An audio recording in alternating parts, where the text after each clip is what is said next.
obviously, we all know that you guys are involved with the Avatar sequels. Mm-hmm. I love James Cameron. I love the way he pushes technology and pushes everything forward. I mean, he really is a genius. What has it been like working with him on the sequels, and are you guys pushing the boundaries forward again in terms of technology?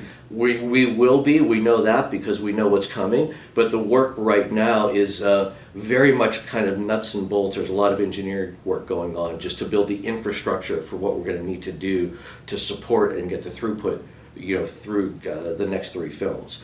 There's a little bit of creative work that we're just starting to dip into, but there's so much infrastructure that needs to be built. That's where most of our work has been going so far. Well, one of the things about that a lot of people don't realize is it is that infrastructure, that the laying down of figuring out how to do things, how the workflow is going to go. How ambitious? I mean, you guys have worked on some huge projects.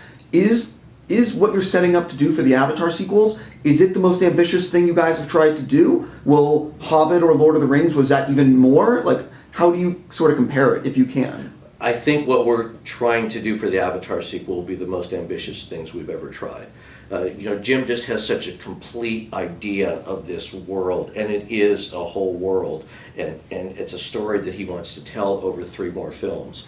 That it's huge in terms of breadth, and it's detailed in innumerable ways that I couldn't really even go into. So it's that kind of project that requires both very specific, high level realism at a very small kind of micro level, and also that micro level realism needs to work across an entire planet.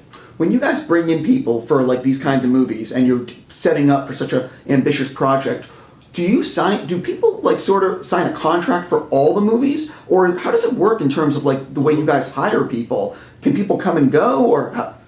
Yeah, it varies depending on people's circumstances. If we know we've got multiple year project, we'll sign them on for the length of it. Sometimes people want that. Sometimes they want to stay longer. Sometimes they would want to come for part of it because they've got other commitments, be it family or other projects they want to work on. It really is varied. So we're open towards however people like to work. And a lot of it really comes down to casting. And I know there's a lot of technology involved, but like any endeavor that has a creative side like our projects do, it comes down to casting. So we try to find the right people to fill the right roles and then figure out what works for them.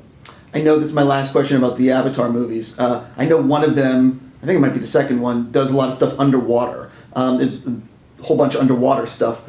Is that one of those things where, because I don't know of any motion capture that's been underwater yet. So how is that in terms of trying to research that kind of technology? Because that seems like a major step forward in terms of what we can do in movies. Yeah, no, that will be major. But for us, that's still on the drawing boards. We haven't put anybody into water yet. We're still just trying to work out essentially the infrastructure for it first. Totally. Yeah. I totally